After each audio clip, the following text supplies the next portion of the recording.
Après, l'étape, c'est de prendre sa place et on va le faire physiquement avec ce qu'on appelle le génogramme. Oui, c'est très chiant à faire, mais c'est la base. C'est la représentation papier de votre système familial.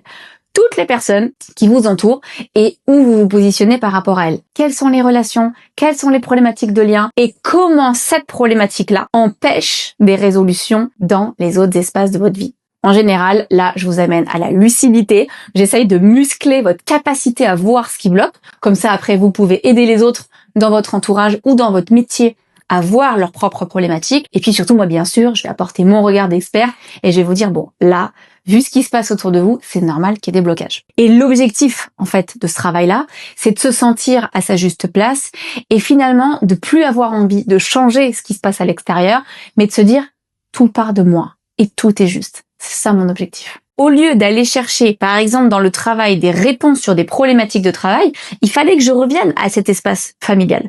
Au lieu d'aller chercher dans le couple des problématiques inhérentes au couple, je devais revenir, encore une fois, au premier espace que j'avais connu dans ma vie, c'était l'espace familial. Je parle pas juste de l'enfance, je parle de ce qui pesait sur mes épaules et que tous on se charrie, c'est-à-dire un inconscient collectif familial qu'on a sur les épaules qui nous permet bien sûr de nous construire, mais qui peut aussi nous freiner et nous faire accumuler comme ça des expériences dont on n'a pas besoin.